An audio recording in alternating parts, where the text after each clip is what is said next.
Amen. A blessed Thursday to all of you, church. Magandang tanghali o hapon po sa inyong lahat.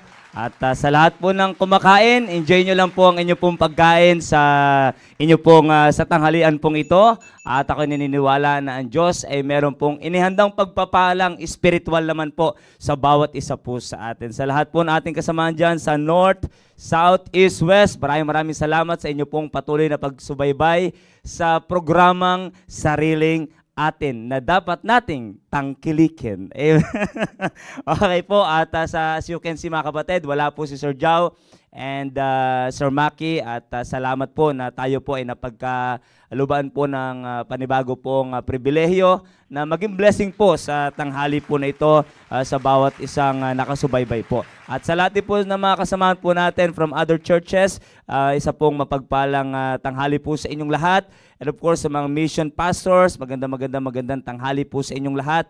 At ang inyo pong lingkod, Brother RG po. At salamat po na muli po ay nagkasama-sama po tayo sa isang programa na nakadisenyo para po sa atin pong paglago. At ngayon po mga kapatid, is the year of, this year is the year of commitment. At ang pag-uusapan po natin ay patungkol po sa commitment. Alam ko maraming natatakot sa commitment. Sabi nga ng kasamahan ko dito kanina, lahat magpapakasal na. Sabi ko parang mag-i-start na lang ako dito. Sinabi niya pang lahat magpapakasal na. Napaisip ako, anong ibig sabihin nito ni Ma'am Leia? Kala mo, oo nga pala commitment. Mga kapatid, hindi lang naman ang commitment sa pagpapakasal. Marami namang, napaisip tuloy ako ha. Okay. Hindi na, papasaya lang yan. Medyo nabubula na si Ma'am Leia. May ganyan bang sign? Wala naman atang ganyang sign. Anong sign yan? Wala naman ganyang sign. Hindi, pampaano lang good vibes lang yan. Okay? Pampatanggal ka ba ko lang din po yan, ma.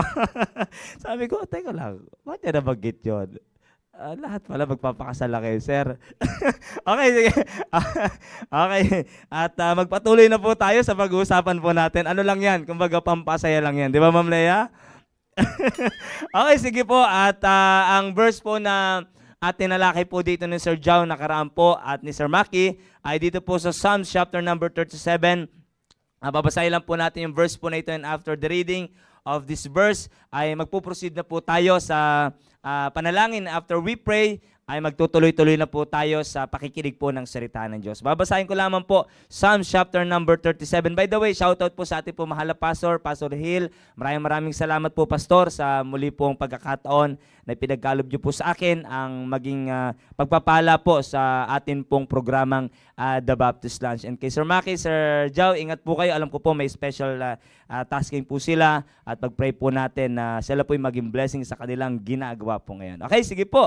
Dito po tayo sa Psalms chapter number 37 verse number 5. Commit thy way unto the Lord, trust also in Him, and He shall bring it to pass. At ito po yung ating tatalakayin sa tanghali po na ito. Tayo po isang daling manalangin. Let's close our eyes and let's bow our heads. Let's pray. Dakilang Diyos sa makapangyarihan sa lahat. Thank you, O God, for giving this great another opportunity, privilege, O God, to learn once again from your word.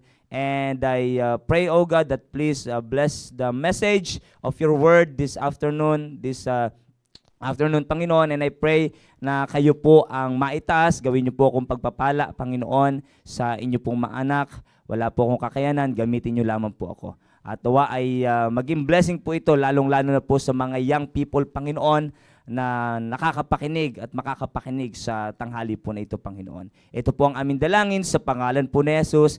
Amen. Bago ko po makalimutan, today is the special episode for the young people, Team Prep, Team Focus. Ay huwag niyong kakalimutan na magsubaybay sa programang dinisenyo para po sa inyo. Okay? At tayo po ay magtutuloy-tuloy na. Nakaraan po ay inumpisa na po ni Sir Jao at ni Sir Maki po ang talakayin about commitment, because this year 2025 is the year of commitment. At magpasalamat po tayo mga kapatid na meron tayong ayan po ay binigay na wisdom ng Diyos sa ating mahal na pastor, sa kadahilanang naniniwala po ko na gusto ng Diyos na ang bawat isa po na miyembro po ng ating pong simbahan ay magkaroon po ng commitment. And we should start this year, 2025, with a commitment. Napakahalaga na uumpisahan po natin, mga kapatid, ang taong 2025 na meron tayong commitment. Alam niyo po, iniisip ko, bakit kaya itong gusto ng ating mahal na pastor na maging tema sa taong 2025 about commitment? Sa kadahilan ng mahirap po talaga, mga kapatid, yung isang taong walang commitment. Mahirap ang isang anak na walang commitment, isang asawa na walang commitment. Yan na, Ma'am Leia. Asawa na walang commitment. Mahirap ang isang estudyante na walang commitment pagdating sa kanyang pag-aaral. Naka niyo po, isang employee na walang commitment sa kanyang trabaho, mahirap yun, mga kapatid. At ganoon din naman ang isang Kristiyano na walang commitment sa kanyang Kristiyanong buhay, napakahirap, mga kapatid. Bagay sa amin, of course, rinig ko, nakaraan tinuro po ni Sir Jao ng ating mahal na pastor, ay mayroon tinuturo po sa amin, pagkalalaki, okay, yung baril-baril ba? At sabi ni pastor, mayroon siyang, may mga bumabaril, putok lang ng putok lang, sabi Brad, sayang ang bala, sayang ang effort, sayang lahat, okay? Dapat meron kayong target. Kasi pag wala kayong target, hindi nyo alam kung ano nang nangyayari. Nag-i-improve na ba kayo? Kasi wala kayong commitment na tatargetin eh. Ganon din, mga kapatid, sa ating sa firing range, meron kang target. Yan yung commitment mo. At sabi nga ni Sir Maki nakaraan, focus on your commitment. Pag wala kang commitment, tira ka lang ng tira. Sige lang, abay tumatama naman. Kaso nga lang sa pader. Sa mukha ng katabi mo. Kung saan-saan tumatama, mga kapatid, walang accomplishment na matatawag doon. Masasabi po doon, mga kapatid. Ang pinakamahalaga, sabi ng ating mahal na pastor, Brad, meron kang dapat tatargetin. Okay? Kaya merong papel yan, na merong tao, na merong tatargetin po doon. Okay? Yan ang targetin mo. Okay? Yan ang commitment mo. Dapat matamaan mo yan. And focus on your target. Okay? Dapat nakapokus ka lang dyan. Ganun, mga kapatid, para pagka at the end of the day, mga kapatid, po, uy, teka lang, nag-improve na ako kanina. Puro ano tama, puro balikat. Aba, lumalapit na nasa pisngi na. Aba, sa biyaya ng Panginoon, talagang tumama na. Tumama na sa katabi mo. Tumama na talaga. Doon sa headshot talaga. Di ba? At least, at the end of the day, kakatira mo, at least nakikita mo, ito na pala. Meron palang accomplishment. Ganun din, mga kapatid. Pangit naman, natatapusin natin ang taong 2025 na hindi man lang natin alam kung nag-improve na ba tayo. Bakit? Wala tayong commitment. Ang isang Kristiyanong walang commitment, hindi niya alam kung lumalago na ba siya, hindi niya alam kung ano nang nangyayari sa kanyang buhay. Basta nagpapatuloy lang. Pangit, mga kapatid, na mamumuhay tayo at sasabihin lang natin, at least nagpapatuloy. Ang tanong, saan ka nagpapatuloy? Okay, nakuha niyo po, that's the big question, mga kapatid. Ang tanong, saan ka nagpapatuloy? Kung ikaw man ay isang Kristiyano nagpapatuloy, saan ka nagpapatuloy? Nagpapatuloy sa pagiging batang Kristiyano? Even Apostle Paul, mga kapatid, of course, ginamit ng Panginoon sa Apostle Paul upang ipaabot sa mga taga-Korinto na hindi habang buhay bata kayo sa pananampalataya. Hindi habang buhay gatas. Dapat andun na kayo sa isang kalagayan, nakakain na kayo ng meat, ng medyo yung kumbaga nag-i-improve na kayo. Nagmamature na kayo, mga kapatid.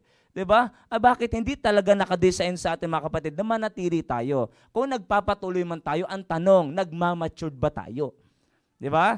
Tayo ba ay lumalago sa ating pananampalataya? Kaya, mga kapatid, napakalaking tulong itong tema na meron tayo sa taong ito upang maalalayan tayo na lalo pa tayong lumago, mga kapatid. At least, yung isang taong may commitment, mga kapatid, wala namang perpekto. Sabi nga nila, no one is perfect. Pero, mga kapatid, but by the grace of God, at least nakikita mo na merong improvement. Bakit? Meron kang ginugol. Di ba? Meron kang ginugol. Meron kang tina-target because meron kang commitment. Okay. At dito po sa talatang binasa natin sa Psalms chapter number 37, verse number 5. At yamang paumpisa pa lang naman po ito. I think pangalawang linggo pa lang naman na pag-uusap ito patungkol po sa verse na ito. At nakaraan, tinalakay din po ito ni Sir Jao and ni Sir Maki. Ay dito ko lang din gustong ayoko na pong lumayo sa kanila pong tinalakay. Sabi po dito, trust in the Lord. Nakaya niyo po? Ay, taras, iba pala yan. Psalms chapter 37, verse number 5. 3 pala yung nabasa ko. Commit thy way unto the Lord.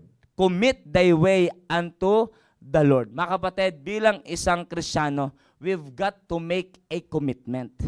Sabi ko nga po kanina, wag tayong papayag na wala tayong commitment. We've got to make a commitment. Napakahalaga po na meron po tayong commitment.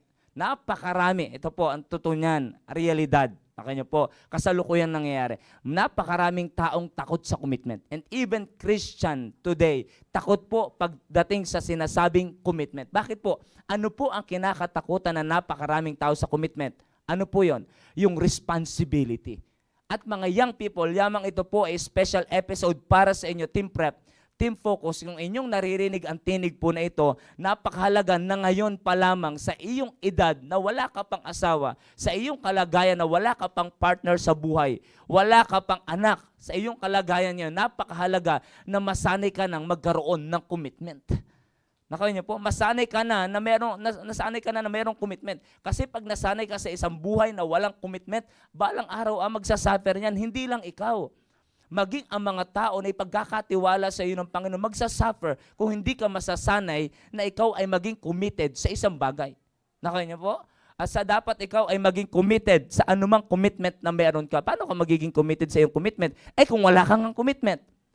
Nakaya niyo po, wala kang commitment. Kaya napakahalaga na dapat ang bawat isa po na young people ay magkaroon ng commitment. Ngayon pa lamang, maaring ang commitment mo, hindi pa yung sa pag-aasawa. Pero in preparation dyan, at least sa anumang bagay na kinumit mo sa Panginoon, committed ka na dyan.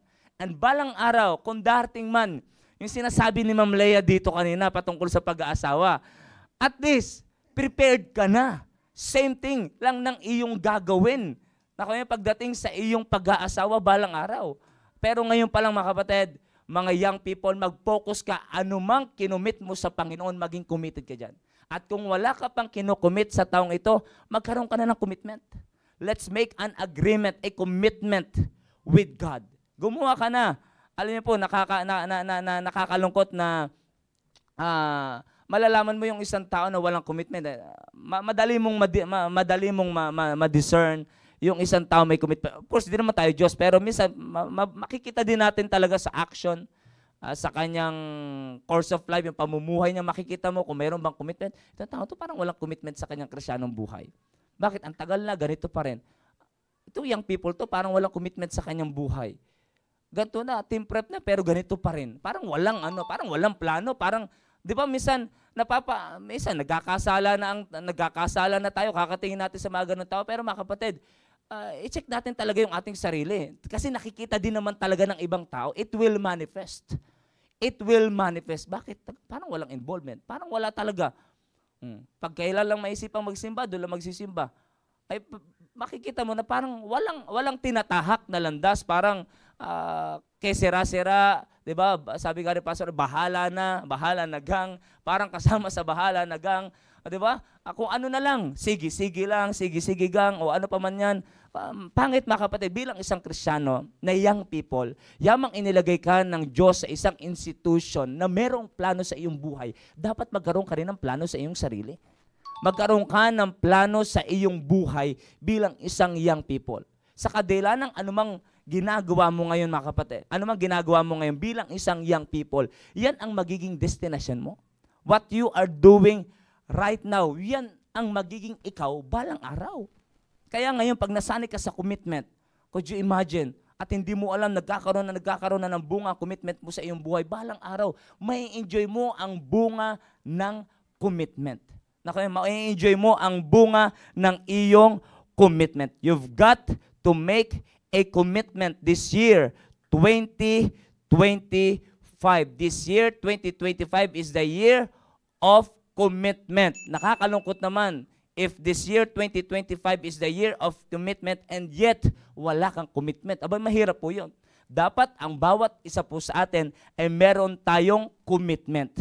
Bagamat sabi ko nga marami natatakot, ayaw ng commitment. Alam, kahit naman na sa mga tatay, dati po may kinausap ako, didil ko ng baptism, ayaw talaga magpabaptize.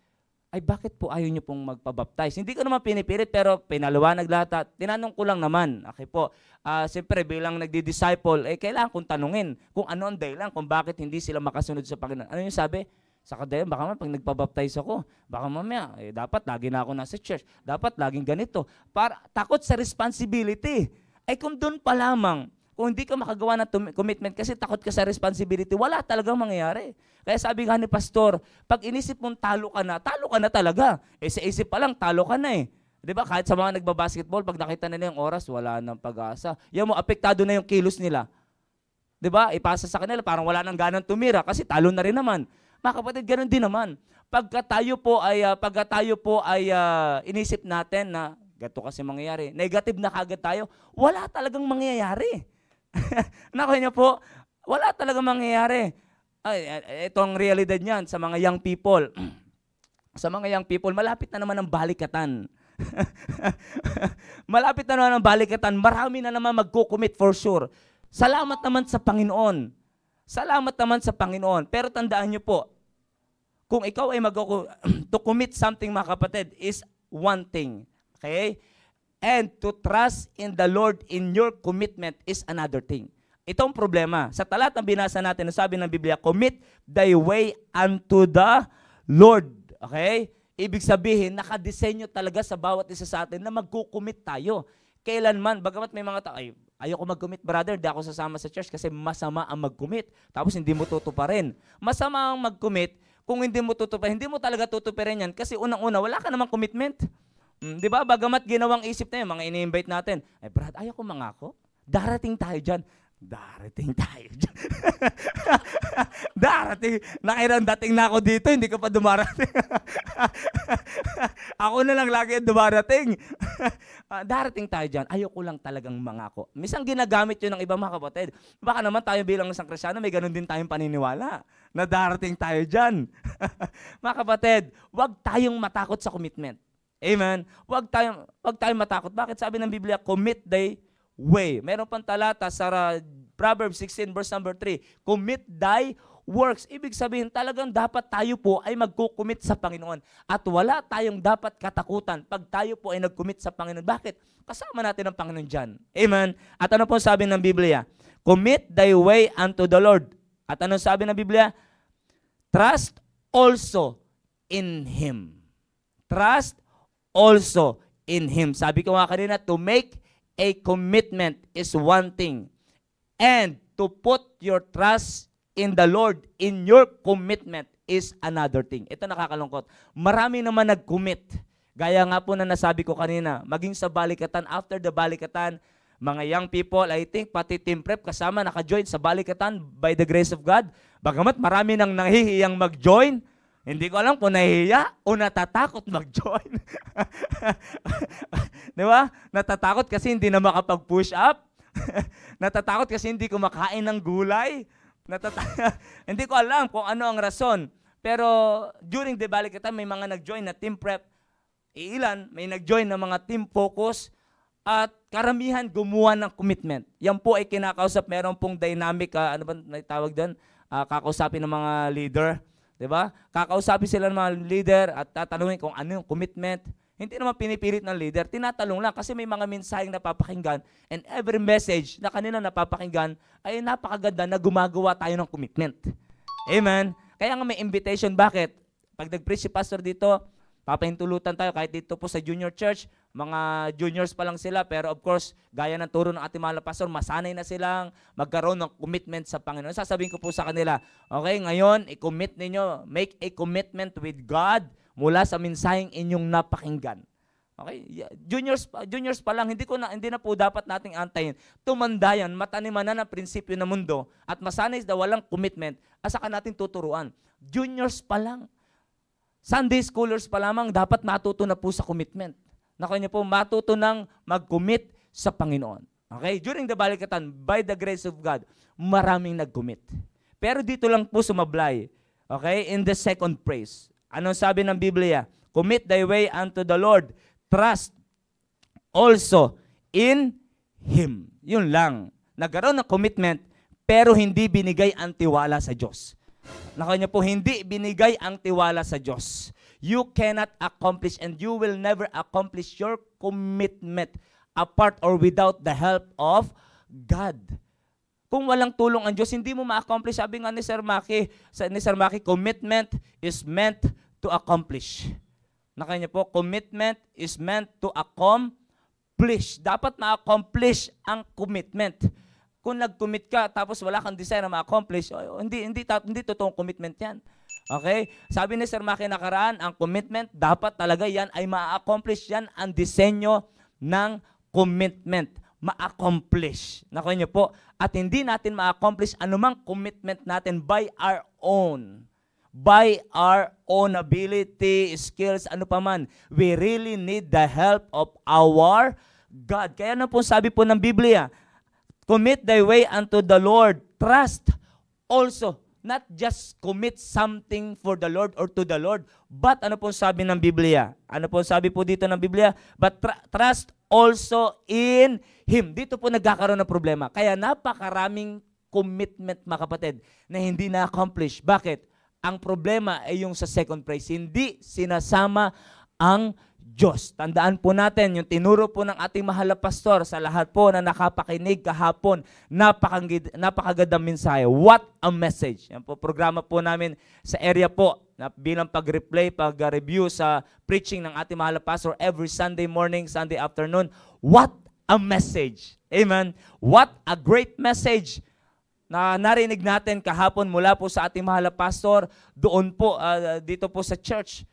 At ano sabi niya? Commit to fight. Nakaraan, tinalakay ni pastor, commit to grow, commit to love. Ngayon naman, commit to fight. Mga kapatid, in every commitment, mga kapatid, there is a battle. Merong labanan dyan. Merong labanan sa bawat commit. Pag nag-commit ka sa Panginoon, may labanan dyan. Huwag kang, hindi yan ano yung pag nag-commit ka, smooth sailing, wala na, sigurado na yan.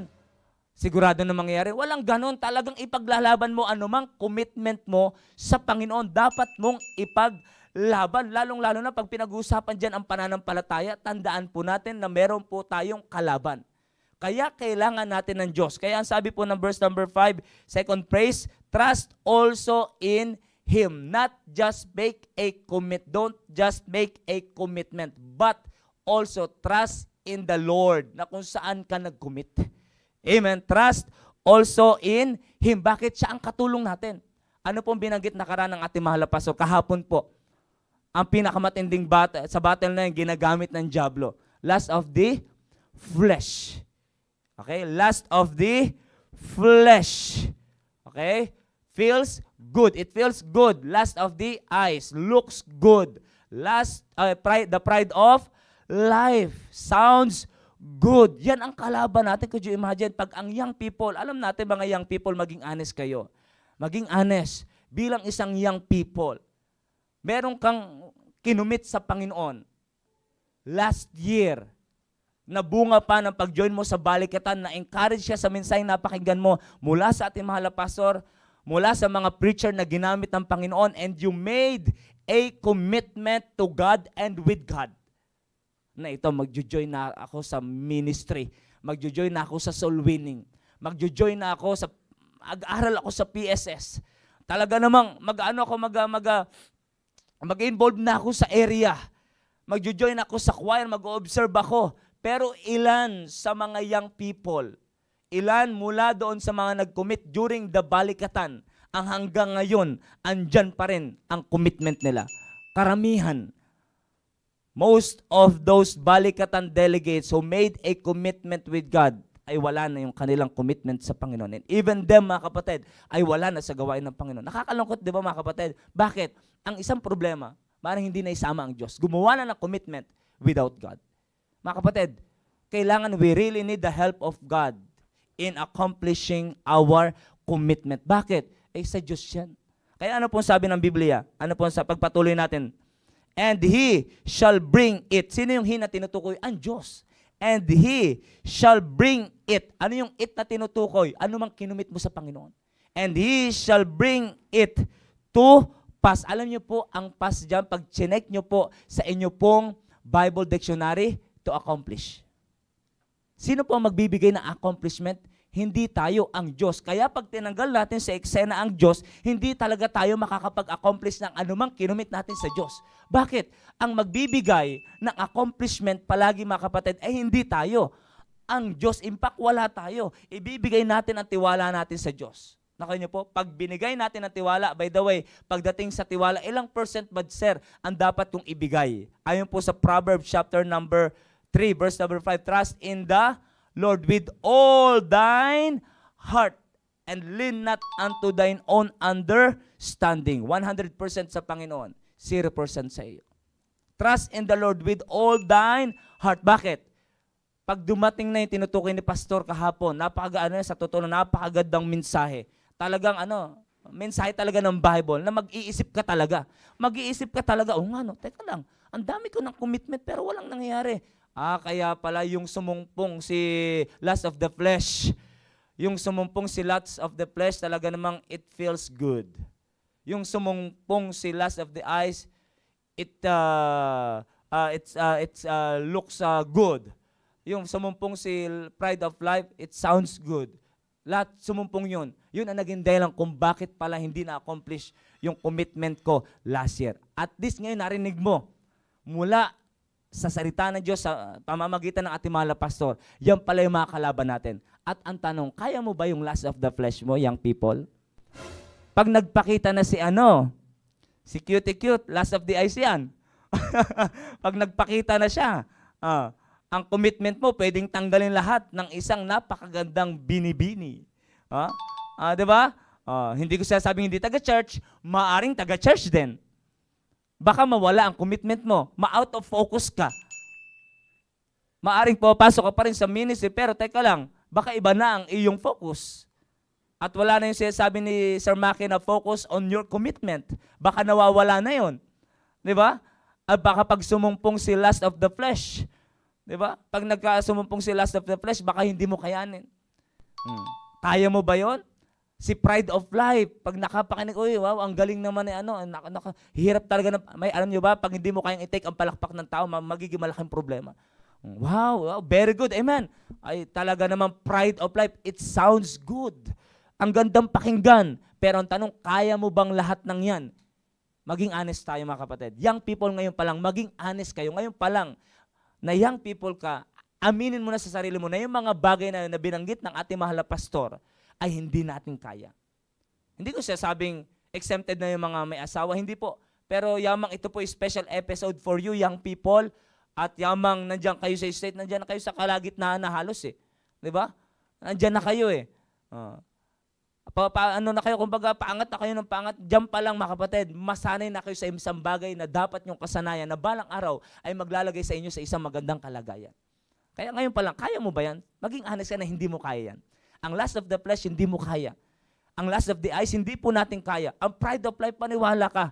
Paniniwalain ka ng pride na wala kang pride. Hindi mo yan kaya. Hindi natin kaya yan. Kaya kailangan natin ng tulong ng Diyos sa ating commitment. Huwag nating ihihiwalay ang Panginoon. It takes faith to accomplish your commitment with God. It takes faith. At pagdating sa pananampalataya, hindi na sa iyo yan. Hindi na sa iyo ang pananampalataya. In fact, the faith that we have right now is the faith of the Lord Jesus Christ. The faith that saved us, mga kapatid, is not our faith, but it is the faith of the Lord Jesus Christ. Hindi natin sa Diyos na yan. Ibig sabihin, mga kapatid, doon ka kumapit sa pananampalataya na yan. Bakit? Sa panahon na susumpong si lust of the eyes, si lust of the flesh, teka lang, mangingibabaw si pananampalataya.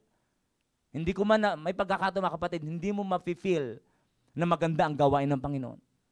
May pagkakataon na mahihirapan ka. Hindi yung parang sabi ni Pastor, lust of the flesh, it feels good. May pagkakataon na hindi it feels good. May pagkakataon na hindi feels looks good. May pagkakataon na hindi sounds good ang gawain ng Panginoon. Pero kung kasama mo dyan ang Panginoon, may pananampalataya ka at nandyan ang tiwala mo sa Panginoon, mananatili kang committed sa iyong commitment kung kasama mo ang Panginoon. Pero pag tinanggal mo ang Panginoon, tinanggal mo ang pananampalataya mo sa Panginoon at sinarili mo, pag susumikapan mo, accomplish ang commitment mo by your own, with your own, nako, mga kapatid, mahihirapan ka. Bakit? mahirapan ka. Bakit? Para sa yung lust of the flesh. Lahat yung kakagatin mo. At lahat ng yan ang maglalayo sa iyo sa Panginoon. Alam niyo po ba naglayo sa tao sa Diyos? Back in those days in the Garden of Eden, ano po sabi ng Biblia? 'Di ba? Good for food, pleasant to the eyes. 'Di ba? Nandun din yung pride. Magiging wise ka. Nandun yung tatlo na yan na nagpahiwalay sa Diyos at sa tao. Yan pong tatlong yan hanggang sa panahon ni John. Binabanggit niya pa yan sa 1 John chapter number 2 and verse number 15. Love not the world, neither the things that are in the world. If any man love the world, the love of the Father is not in him. For all that is in the world, ano yung nasa mundo? The lust of the flesh, the lust of the eyes, and the pride of life is not of the Father, but is of the world. At kung yan ang dating naglayo sa tao, by the grace of God, praise the Lord, na-redeem tayo sa pamamagitan po ng ginawa ng Panginoon Jesucristo. Pero hindi ka naman mailayo na. Maaring sa langit ka na pupunta, pero yung fellowship mo, ilalayo niyan. Yung commitment mo, tatanggalin yan. Ang tanong, kaya mo ba yung tatlong yan? Lust of the flesh, lust of the eyes, and the pride of life? Hindi mo kaya. Hindi mo, maging aminado ka, hindi mo kaya. At kailangan mo ng tulong ng Panginoon. Kaya ngayon, yamang itong pinag-uusapan natin mga kapatid, this is the year of commitment. If you are already made a commitment mga kapatid with the Lord, with God, salamat sa Panginoon na nagkaroon ka ng lakas sa loob. Hindi lahat ng tao, na mga young people, may lakas ng loob na gumawa ng commitment. Maraming young people na takot gumawa ng commitment pagdating sa Panginoon. Pagdating sa mundo, madaling mag-commit yan. Sige, ako nang bahala sa ano. Sige, ako na mag-commit. Mag-commit talaga ako dyan. Pero pagdating sa gawain ng Panginoon, maraming young people hindi makagawa ng commitment. And praise the Lord, isa ka sa nagkaroon ng courage, ng lakas ng loob na gumawa ng commitment. Pero tanda mo, hindi nagtatapos sa paggawa ng commitment. You've got to put your trust in the Lord fully. Sa Diyos talaga, ibigay mo ang tiwala mo. Bakit? Ang Diyos ang magbibigay ng accomplishment. Ang Diyos ang magbibigay ng accomplishment sa iyong commitment. Ano sabi ng Biblia? And He, hindi ikaw. Sino yung He na tinutukoy? Yung nasa second praise. Yung Lord na tinutukoy dyan. Yung Him na tinutukoy dyan sa second praise at yung Lord na tinutukoy sa first praise, siya ang tinutukoy na He sa third place. Sa third praise. And He shall bring it to pass. Ano po ulit yung pass dyan sa Bible Dictionary? Accomplishment. Siya ang maglalagay na accomplishment, hindi ikaw. Kaya ka tatanggalin mo ang Diyos, mga kapatid, hindi mo kaya. Hindi mo kaya ang lust of the flesh, lust of the eyes, and the pride of life. Ngayon, malapit na naman yung balikatan. Marami excited ako. May mga ilang kinausap na po ako sa area na magjo-join sa balikatan. Ngayon pa lang. At yung iba, undecided pa rin, pero yung iba ay decided na talaga na magjo-join sa balikatan. Pero at least ngayon, before magkaroon ng balikatan, nakakapakinig na sila ng mga encouragement about commitment. Preaching about commitment. At least, kung sila man ay magkukommit na, o kayo man young people, ay magkukommit na. Magkukommit ulit pala. Nag-commit na nakailang balikatan Magkukommit ulit. Di ba? At least, alam mo na pag nag-commit ka kung ano ang nakapasaloob sa iyong commitment. Amen. At least, alam mo na ngayon. At kung maaring hindi na-accomplish na karaan, ngayon, by the grace of God, looking forward and prayerfully, hoping na sana po ay ma-accomplish na. Bakit? May mga ganito po tayong napapakinggan. Kaya sa mga young people, wag po kayong sasablay sa pag-tune in sa programa po natin. Every Saturday, every Thursday, para sa young people dito po sa Baptist Lunch, hanggang mamaya mga kapatid, si Sir Jow, si Sir Maki, muli po magtuturo. Doon naman po sa Staying Alive, in preparation for you to make a commitment with God.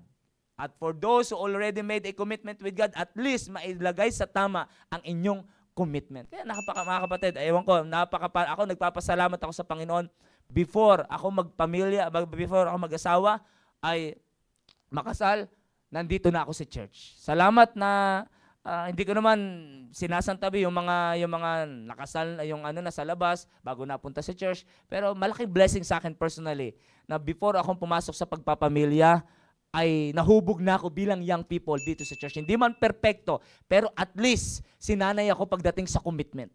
Na pag may ganitong pinagawa, dapat gagawin. Pag may ganito, dapat maging committed ka dyan. May pagkakataon, to be honest, siguro wala na akong pinakamagandang ibigay na illustration dito. Halimbawa, yung sarili ko na lang kasi hindi ko alam yung tiyak na kalagayan ng ibang tao. Pero sa akin, ito po ay personal ko pong testimony bilang young people na gumawa na rin po ng commitment sa Panginoon.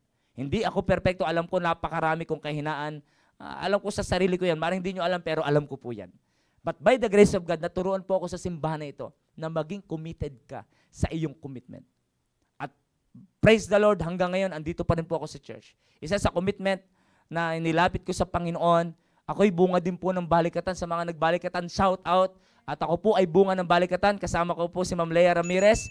At 2012, we made a decision na i-surrender ang buhay namin sa Panginoon in full-time basis.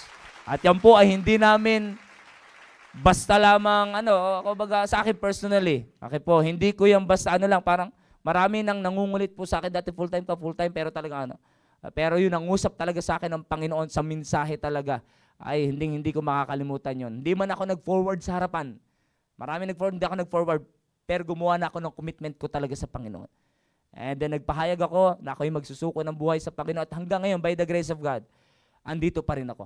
Hindi perpekto, marami pa rin inaayos, pero sabi ko, ito'y commitment ko na sa Panginoon. Sabi nga ni Pastor, ito'y bunga ng pananampalataya ko.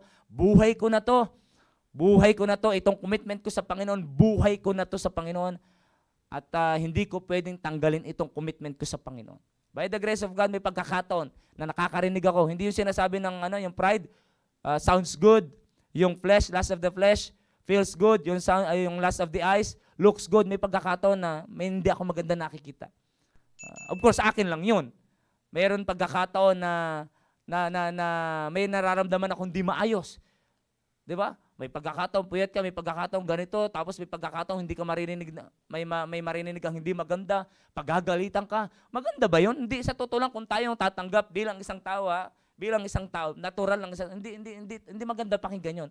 Pero by the grace of God, maliwanag sa akin na kasama ko ang Panginoon. Kasama ko ang Panginoon at maliwanag din po sa akin na yung totoong sinasabi ng Bible that He shall bring it to pass. Hindi po ako naglagay sa aking kalagayan ngayon. Ang naglagay, maliwanag sa akin na ang Diyos. Kasi kilala ko yung sarili ko eh. Kung ako, teka lang, hindi ako pwedeng sasabi-sabihan ng gano'n. Teka lang, wala na sana ako dito. Pero by the grace of God, maliwanag sa akin na ang naglagay sa akin sa kalagayan ko ngayon, ang Diyos. Kaya wala tayong pwedeng ipagmayabang. Kaya sa akin sabi sa sarili ko, wala akong pwedeng ipagmayabang, kundi ang Panginoon lamang. Ang Panginoon lamang ang naglagay sa akin dito, maliwanag sa akin. Hindi man perfecto, but by the grace of God, sabi ko, salamat Panginoon, na yung commitment ko sa iyo mula noon hanggang ngayon ay naandyan. Hindi dahil sa malakas ako, alam ko, kilala ko ang sarili ko, pero dahil sa Panginoon, alam ko ikaw ang kasama ko. At kailan nangyari yun? Kailan lumago ang aking sa Panginoon? Kakapakinig ng salita ng Diyos. Amen? Ay mga kapatid, pinag-uusapan natin dito ay commitment. Gusto mong maging matibay ang iyong commitment sa Panginoon? Kailangan mo ng tulong ng Diyos sa pamamagitan ng salita ng Diyos. I hope and I do believe na yan po ay maliwanag po sa atin. Young people, malapit na naman ang balikatan. Okay, hindi ko sinasabing during balikatan lang may mga gumagawa ng desisyon. Merong gumawa ng desisyon, nakaraan, nagbalikatan, hindi naman nakagawa ng desisyon. Di ba, yung sa area ni Sir Conrad, sino ba yan? Si Jiro. Hindi naman balikatan, pero nakaraan, nagwala to. Hindi ka pa umuwi. Nag-full time na ako. Wow, amen, nag-full time na ako, sir. Hindi balikatan yon. Wala pang balikatan, pero gumawa na siya ng decision sa biyaya ng Panginoon. Di ba? Biyaya po ng Panginoon yan. Okay? Hindi ko naman sinasabi lahat na gumagawa ng decision ay during the balikatan. Pero ngayon, malapit ng balikatan. At alam ko, balikatan talagang specially designed for the young people, not only of our church, bagay sa young people ng ibang ng mission sa atin, of course. Okay? Kasama pa rin po yan. Okay? Ngayon, kung ikaw man ay gagawa ng decision. Kung yung iba sa inyo, hindi nyo na maantay ang balikatan, walang problema. Pero kung sa balikatan, ngayon pa lang, at least naririnig nyo po, kagagawa ka ng decision, young people, gagawa ka ng decision sa balikatan, at least alam mo na hindi ka lang basta gagawa ng decision. Okay? Kakasamahin mo na ngayon ang Diyos sa iyong decision. At para mangyari yon, kasamahin mo ang Diyos sa kanyang instruction. Kasamahin mo ang Diyos sa pamamagitan ng iyong panalangin. Kasamahin mo ang Diyos sa napakaraming aspeto ng iyong buhay. And for sure, kung ikaw man ay gagawa ng commitment, kakasamahin ka rin ng Diyos. At ang Diyos ang maglalagay sa iyo sa isang bagay, sa isang pangyayari sa iyong buhay, sa isang sitwasyon sa iyong buhay na mismong ikaw, magugulat ka, hindi ko akalain mapupunta ako dito. Pero ano lang ang ginawa mo? Nagtiwala ka lang sa Diyos. Amen? Kaya ang pinakamagandang pagpukusan mo ngayon, young people, kung tiwala pala sa Diyos ang maglalagay sa atin, sa ating kalagayan, di ba? Kung buong buhay natin, bibigay talaga natin sa Diyos, eto, lahat ng mag-develop ng iyong pagtitiwala sa Diyos, yun ang pagpukusan mo. Pakikinig ng salita ng Diyos, madidevelop ang pagtitiwala mo sa Diyos. Madidevelop ang pagtitiwala mo sa Diyos. Panalangin, madidevelop ang pagtitiwala mo sa Diyos. Pero cellphone, hindi madidevelop ang pagtitiwala mo sa Diyos. Gagawa ka lang ng kasalanan dyan. Madidevelop sa iyo dyan, madidevelop sa iyo dyan, pagsinungalingan ng Diyos. Could you imagine, Diyos, pagsisinungalingan mo sa cellphone? Walang madidevelop sa iyo na pagtitiwala sa Diyos. Ang pagpukusan mo, yung mga bagay na magde-develop ng iyong tiwala sa Diyos, na maglalagay, okay? Maglalagay, magpupush sa Diyos upang ma-accomplish ang purpose o yung iyong commitment sa taong ito. Kaya I hope and I do believe na sa hapong ito ay meron tayong natutunan at alam ko marami pang ituturo po sa atin si Sir Jao, si Sir Maki. Pero sa ngayon, yan lang po ang aking nais po na ibahagi po. Alam niyo po, maganda po. Iba pa rin naman talaga yung na-accomplish yung, alam niyo, pangit pag nasanay tayo na may commitment tapos wala nangyayari. Alam niyo, parang sabi nga ni Pastor, parang sumusuntok sa hangin, nakakapagod. Nakakapagod na parang sumusuntok sa hangin. Kung maaring for the past years, not just year, for the past years, ay nasanay ka na may commitment ka pero wala nangyayari. O, sabi ko, talaga naman, nakailang ka na. Panginoon, talaga namang nakailang luha ka na. Talaga na. Hindi ka na makapagsalita, talagang gigil ka na. Gigil ka na para patunayan mong iba ngayon, iba noon. Iba yung 2023, iba yung 2024. Ngayon na naman, bago na naman to. Iba yun. Maaring nasanay ka na di-disappoint ka na. Mismong ikaw hindi ka na natutuwa sa sarili mo. Alam mo, pag hindi ka natuwa sa sarili mo, paano pa kaya matutuwa ang ibang tao sa iyo? Hindi ka natutuwa. Bakit? Alam mo, puro na lang ako pangako sa Diyos. Hindi naman natutupad. Alam mo mismong ikaw, hindi ka konbinsido sa sarili mo. Paano makukonbinsi ang iba? If you are not fully convinced, paano makukonvince yung iba? Sabi nga ni Pastor, sa iyong pananampalataya, kung hindi ka konbinsido sa iyong pananampalataya, paano mo i-convince yung iba? How will you convince others kung hindi ka naman konbinsido sa iyong pananampalataya? Ganon din naman sa commitment. Hindi ka konbinsido, alam mong kalagayan pagdating sa commitment, ito na naman. Hindi ka pa nagko-commit, ito na naman. Magko-commit na naman ako, alam ko na naman. Maaring ganyan ang nangyari sa'yo. Pero ngayon, ibahin mo na. Amen. This year, 2025, at least nakita ko na ang aking pagkukulang. Ngayon, i-commit ko na fully ang aking sarili sa Panginoon. Kaya pala nag-commit lang ako pero hindi ko pala sinama ang Panginoon. Mga kapatid, kung nasanay ka na hindi nangyayari ang iyong commitment, laging napuputol, laging hindi natatapos, mga kapatid, alam, masarap ang pakiramdam na natapos mo ang commitment. Ito po, may commitment tayo sa Tarlac. Sabi ko, mahal, bira. Wala pang, of course, December, saktong December din, pero hindi na umabot ng huling December. Sabi, natapos na yung ating commitment. Masaya sa pakiramdam.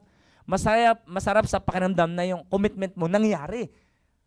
At kita-kita mo yung kapangyarihan ng Diyos. Wow, praise the Lord. Mapapa-praise the Lord ka talaga. Bakit?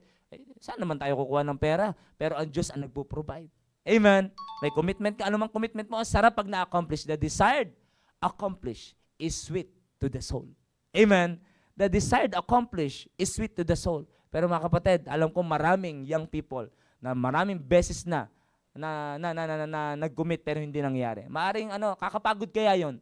Sabi nga ni Pastor, hindi lang sa pagsuntok, di ba? Pag sumusuntok ka, walang tinatamaan.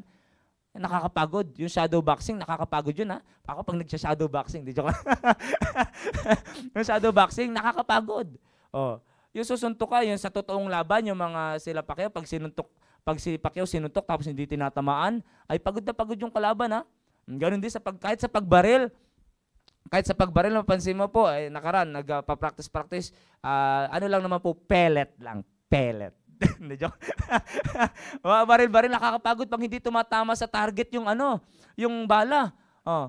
Hindi tumatama, pero yung laging tumatama, parang laging asigla. Wow, amen. Parang, tira ng tira, tama ng tama, pero yung sablay na sablay, nakasampung putok na, 20 putok, hindi pa tinatamaan. Wala naman kasing bala. Hindi tinatama, nakakapagod. Mga kapatid, ganun din naman sa commitment. Pangit naman, na-commit tayo ng commit, wala naman na-accomplish. Wala man lang na-hit na commitment. Mga kapatid, kung yan ay madalas na nangyayari sa atin sa taong ito, young people ngayon pa lang, sanayin nyo na pag may kinumit kayo, na-accomplish ang inyong commitment. Pag nakasanayan nyo yan, napakagandang kasanayan. Balang araw, pag nagkapamilya ka, magiging committed ka rin sa asawa mo, magiging committed ka sa anumang ministry mo dito sa church. Lahat, mga kapatid, magiging committed ka at balang araw makikita mo, wow, this is now the fruit ng aking commitment. Fruits of my commitment. Ito na ang bunga ng aking commitment. Salamat na lang, naging committed ako. And by the grace of God, here's the result of my commitment. Accomplished commitment with God. I hope and I do believe na ngayong hapon po ay meron po tayo natutunan. It's already 1:01. Okay, done na siya. 1:01 in the afternoon at I hope and I do believe na tayo po ay meron po natanggap na pagpapala from the Word of God. At muli po ay salamat po sa ating po mahal na pastor. Alam niyo po, napakaganda ng programa na meron po tayo mga kapatid sa ating simbahan. Ay talagang, sabi nga ni Sir Noel, I love this church where God placed me. Salamat na lang, dito tayo nilagay ng Panginoon sa simbahan na ito na may programa para sa bawat isa po sa atin, sa bawat young people, sa bawat nanay, tatay, sa bawat isa sa atin, maging sa St. Peter Ministry, sa bawat isa sa atin, salamat na lamang. What a church. Amen. What a church. Okay, yun lamang po at muli po maraming salamat po sa ating lahat at hanggang dyan lamang po tayo. By the way, nais ko pong ipabot sa bawat isa. Next week po, Tuesday po ay start na po ng ating revival at ngayon pa lang, ano na natin yung schedule natin. At may mga mensaheng nakadisenyo para po sa atin. Our pastor ay excited na po talaga mga kapatid para maipabot. Could you imagine? Magpasalamat tayo na may pastor na excited na magpaabot ng pagkaing spiritual po sa atin. Amen? Kaya mga kapatid, naniniwala po ako na mabibless po tayo sa 3 araw na yan ng ating pong revival. Naniniwala ako kung makikinig tayo talagang meron tayong magagawang magandang matinding commitment para po sa Panginoon. Yun lamang po. At muli po, God bless you all po and let's enjoy the rest of the day and to God be the glory. Thank you po.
believe that God can change your life and give you freedom from your sin. He'll open every door that blocks the way, and now you can say within,